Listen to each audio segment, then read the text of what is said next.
We had just moved into a little ranch house in the suburbs. Storybook neighborhood. Quiet, friendly neighbors, picket fence, the whole 9 yards. Suffice it to say that this was supposed to be a new start for me. A recently single dad and my 3-year-old son. A time to move on from the previous year's drama and stress.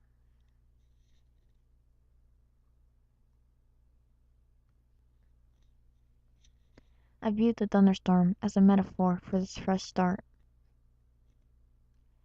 One last show of theatrics before the dirt and grime of the past would be washed away.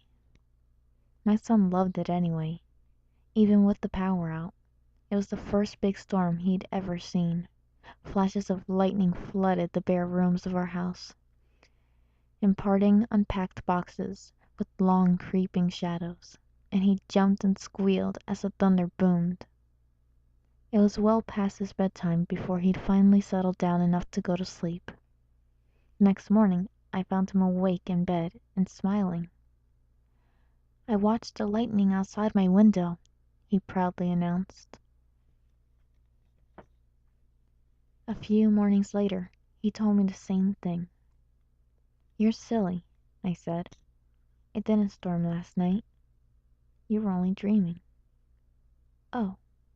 He seemed somewhat disheartened. I ruffled his hair and told him not to worry. There should be another storm soon. Then it became a pattern. He would tell me how he watched the lightning outside his window at least twice a week, despite there being no storms. Recurrent dreams of that first memorable thunderstorm, I figured. It's easy to hate myself in hindsight. Everybody assures me there's nothing I could have done. No way I could have known. But I'm supposed to be the guardian of my child, and these are useless words of comfort. I constantly relived that morning, making my coffee, pouring milk over my cereal, and picking up the newspaper to read about the pedophile local authorities had just arrested. It was front page stuff. Apparently, this guy would select a young target, usually a boy, stake out their house for a while, and take flash photos of them through their window while they slept. Sometimes he did more. My stomach sank as the connection was made. At the time, it was merely something from a child's imagination.